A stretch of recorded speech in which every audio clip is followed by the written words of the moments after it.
Hello coders. நம்ம previous வீடியோவில் super பேஸில் ப்ராஜெக்ட் கிரியேட் பண்ணி அதை நம்ம ரியாக்ட் ஆப்போட கனெக்ட் பண்ணியிருந்தோம். பட் ஆப் வந்து கரெக்டாக லான்ச் ஆகலை. நான் அதை செக் பண்ணல. லாஸ்ட் வீடியோவில் பார்த்தீங்கன்னா நமக்கு வந்து கன்சோலில் வந்து எரர் வந்துட்டு இருக்கு.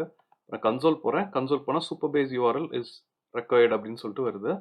ஸோ இப்போ பார்த்தீங்கன்னா நம்ம இஎன்வி ஃபைலில் நம்ம சூப்பர் பேஸ் யூஆர்எலையும் சூப்பர் பேஸ் கீயும் ஆட் பண்ணியிருக்கோம். ஆட் பண்ணிவிட்டு நம்ம கான்ஃபிக் கிரியேட் பண்ணி அங்கேருந்து ஆக்சஸ் பண்ணிட்டு இருக்கோம். ஸோ அதில் என்ன பிரச்சனை அப்படின்னா நம்ம எப்பயுமே ரியாக்டில் யூஸ் பண்ணும்போது .env ஃபைலில் ரியாக்ட் ஆப் அப்படின்னு சொல்லிட்டு ஒரு ப்ரிஃபிக்ஸ் கொடுக்கணும். ஏன்னா நம்ம வந்து கிரியேட் ரியாக்ட் ஆப் தானே வந்து யூஸ் பண்ணி கிரியேட் பண்ணியிருக்கோம். இதே இது வந்து நம்ம பிளைன் ரியாக்ட் ஆப் கிரியேட் பண்ணியிருந்தா அது தேவையில்லை. இப்போ நம்ம create react app command use பண்ணிருக்கனால நம்ம ப்ரிஃபிக்ஸ் வந்து யூஸ் பண்ணணும். சாரி, அதை நான் மிஸ் பண்ணிட்டேன். ஆட் பண்ணுறேன். இப்போ ரியாக்ட் ஆப் அப்படின்னு சொல்லிட்டு இந்த ப்ரிஃபிக்ஸ் வந்து ஆட் பண்ணுறேன். ஸோ அதே ப்ரிஃபிக்ஸ் தான் நமக்கு கீழேயும் தேவை. சூப்பர் பேஸ் யூஆர்எல்க்கும் இதை ஆட் பண்ணிடுறேன். ஆட் பண்ணிட்டு சேவ் பண்ணிக்கிறேன். இப்போ நம்ம கான்ஃபிக்ல இதே மாதிரி தான் வந்து யூஸ் பண்ணணும். ஸோ இதை காப்பி பண்ணிக்கிறேன். சூப்பர் பேஸ் .jsல போயிட்டு ஸோ இதுக்கும் வந்து கீழே இருக்க வேரியபிளுக்கு நம்ம ப்ரிஃபிக்ஸ் ஆட் பண்ணணும்.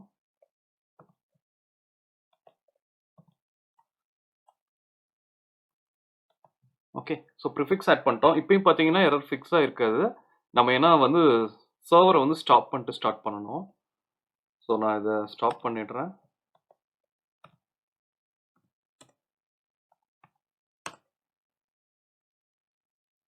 ஓகே, இப்போ ஆப் கரெக்டாக லான்ச் ஆகிடுச்சு. So next folder structure create பண்ணிக்கலாம். இப்போது நான் அந்த ஸ்க்ரீன்ஷாட் ஓப்பன் பண்ணுறேன். ஆக்சுவலாக ஆப்பை வந்து நான் ஸ்க்ரீன்ஷாட் பண்ணி வச்சுருக்கேன். ஸோ இதில் பார்த்தீங்கன்னா ஹோம்னு ஒரு ஸ்க்ரீன் இருக்குது, க்ரியேட் இருக்குது, தென் அதே மாதிரி அப்டேட் பண்ணுறப்போ அப்டேட்க்கு ஒரு ஸ்க்ரீன் வந்து நமக்கு தேவை. ஸோ 3 ஸ்க்ரீன்ஸ் தான் வந்து தேவை. இதெல்லாம் க்ரியேட் பண்ணிக்கலாம். கோட் வரேன். கோடில் போயிட்டு ஸ்க்ரீன்ஸ் அப்படின்னு ஒரு ஃபோல்டர் க்ரியேட் பண்ணியிருக்கேன். க்ரியேட் பண்ணிவிட்டு ஹோம் காம்பனண்ட் home.js தென் create.js க்ரியேட் பண்ணிக்கலாம். தென் update.js.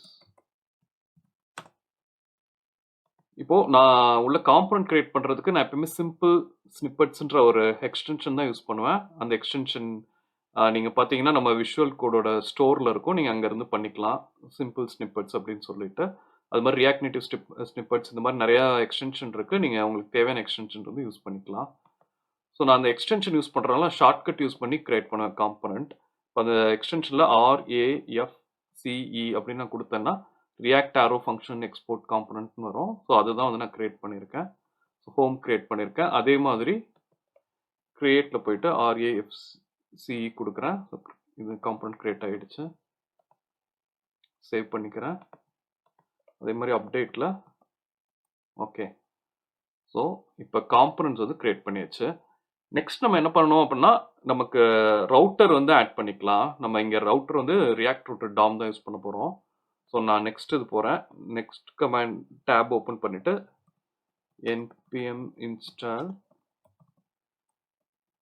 react router dom. Okay, so அதை இன்ஸ்டால் பண்ணிக்கிறேன்.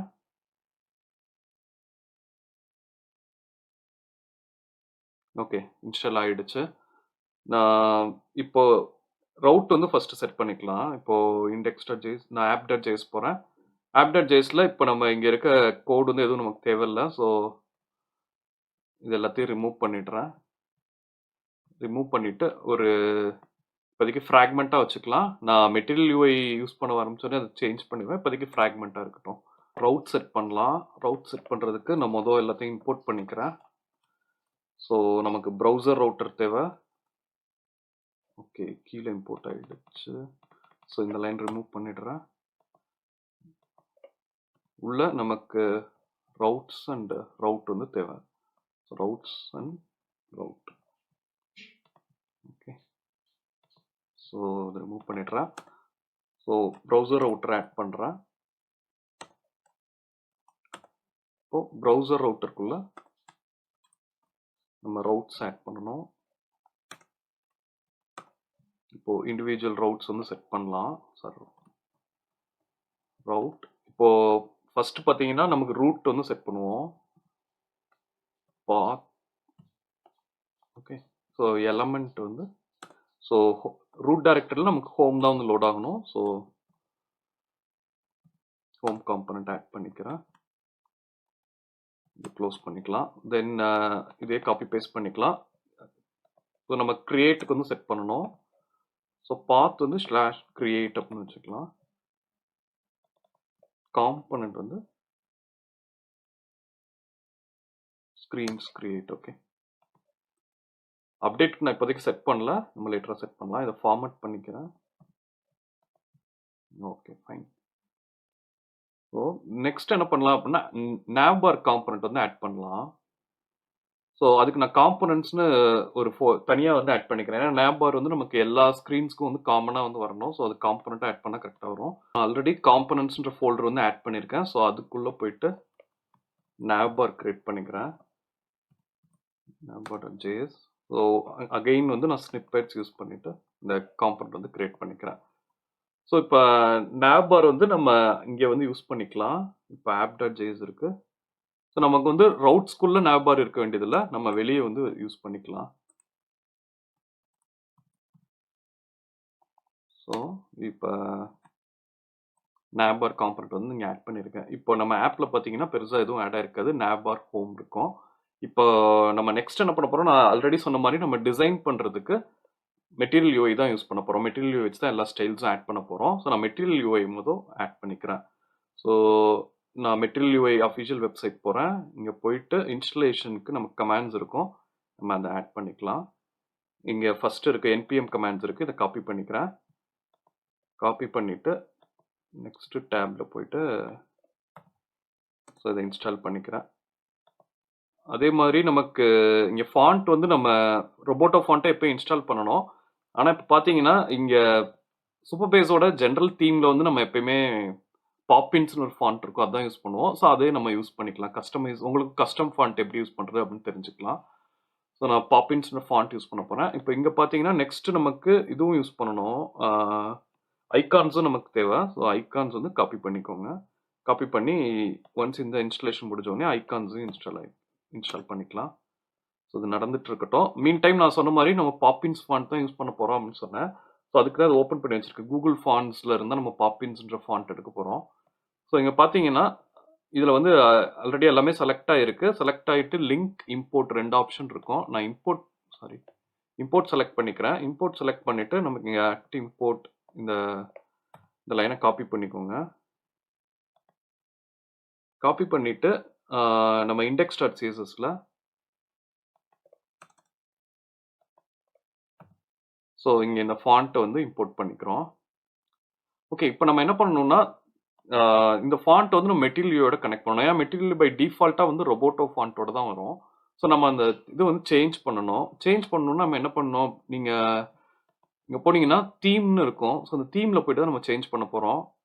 மெட்டீரியல் யூஐயில் போய்ட்டு டிஃபால்ட் தீம் நம்ம என்ன கஸ்டமைசேஷன் பண்ண போகிறோம் அப்படின்னாலும் இந்த டிஃபால்ட் தீம் எக்ஸ்பேண்ட் ஆல் கொடுக்குறேன். ஸோ இந்த தீம்குள்ளே தான் போய்ட்டு நம்ம கஸ்டமைசேஷன் வந்து பண்ணுவோம்.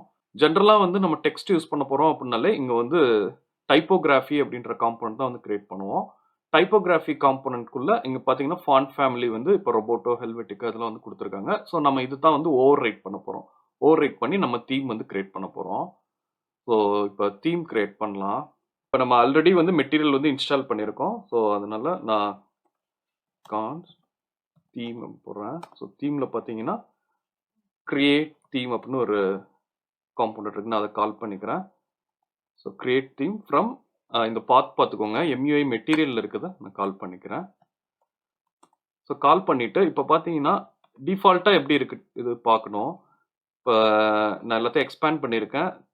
இதை இப்போ திரும்ப எல்லாத்தையும் க்ளோஸ் பண்ணுறேன். க்ளோஸ் பண்ணிவிட்டு நமக்கு டைப்போகிராஃபி அப்படின்னு இருக்குது. ஸோ இந்த கீக்குள்ளே பார்த்தீங்கன்னா ஃபாண்ட் ஃபேமிலி இருக்குது. ஃபாண்ட் ஃபேமிலியில் தான் வந்து நம்ம சேஞ்ச் பண்ணணும். ஸோ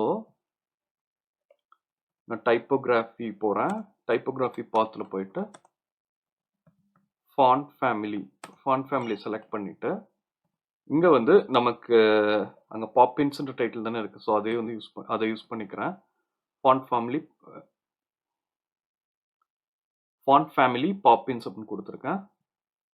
இப்போது நம்ம இங்கே தீம் வந்து கிரியேட் பண்ணியிருக்கோம். இன்னும் வந்து எந்த சேஞ்சஸும் நடந்திருக்குது. ஏன்னா நம்ம ப்ரொவைடர் வழியாக பாஸ் பண்ணணும். ப்ரொவைடர் இம்போர்ட் பண்ணிக்கலாம் மெட்டீரியல்ல இருந்து. ஸோ இங்கே போயிட்டு தீம் ப்ரொவைடர் பாத் வந்து பார்த்துக்கோங்க. பாத் வந்து மெட்டீரியல் பாத்தில் இருக்கணும். ஓகே, இப்போ தீம் ப்ரொவைடர் வச்சு நம்ம ரேப் பண்ணணும் ஆப் காம்பனண்ட்டை. ஸோ நான் தீம் ப்ரொவைடர் இது கட் பண்ணிவிட்டு ஆப் ரேப் பண்ணிக்கலாம். ஓகே, நவ் இந்த தீம் ப்ரொவைடருக்கு இப்போ நம்ம தீம்னு அதில் ஒரு ப்ராப் இருக்குது. ஸோ நம்ம கிரியேட் பண்ணியிருக்க தீம் வந்து அனுப்பணும். ஸோ இப்போ இதை சேஞ்சு கரெக்டாக ஒர்க் ஆகுதா அப்படின்னு பார்க்குறதுக்கு நான் இங்கே ஏதாவது போய் டெக்ஸ்ட்டை வந்து சேஞ்ச் பண்ணணும். சேஞ்ச் பண்ணால் தான் வந்து கரெக்டாக லோட் ஆகுதுன்னு தெரியும். ஸோ நம்ம ஆல்ரெடி டிவ் டேக்குள்ள அந்த டெக்ஸ்ட் இருக்குது. ஆக்சுவலாக நம்ம மெட்டீரியல் யூஸ் பண்ணுறோம்னா அது டிவ் டேக்குள்ள இருக்கக்கூடாது. ஸோ டைப்போகிராஃபின்னு இந்த காம்பனண்ட் தான் நம்ம யூஸ் பண்ணணும் டெக்ஸ்ட் யூஸ் பண்ணுறோன்னா. ஸோ நான் டைப்போகிராஃபிக்குள்ளே போயிட்டு வேரியண்ட் வந்து நம்ம செட் பண்ணணும். இது எல்லாமே வந்து நம்ம ப்ரீவியஸாக இருக்க ஒரு வீடியோவில் வந்து எக்ஸ்பிளைன் பண்ணியிருக்கோம். வேரியண்ட்லாம் என்ன அப்படின்னு சொல்லிட்டு நீங்கள் அதை ரெஃபர் பண்ணிக்கோங்க. ஸோ நான் இங்கே H5 செட் பண்ணுறேன். எப்படி வருதுன்னு பார்க்கலாம். ஸோ இப்போ ஹோம்ன்ற டெக்ஸ்ட் வந்து பாப்பின்ஸ் ஃபாண்ட்டில் தான் வந்து நமக்கு லோட் ஆயிருக்கு. ஸோ கஸ்டம் தீம் வந்து நமக்கு ஒர்க் ஆகுது. நெக்ஸ்ட் வீடியோவில் நம்ம nav பார் வந்து ஸ்டைல் பண்ணலாம். இந்த வீடியோவில் டவுட்ஸ் இருந்தால் எனக்கு கமெண்ட் செக்ஷனில் ஆட் பண்ணுங்கள். நான் உங்களுக்கு கிளாரிஃபை பண்ணுறேன். தேங்க்யூ.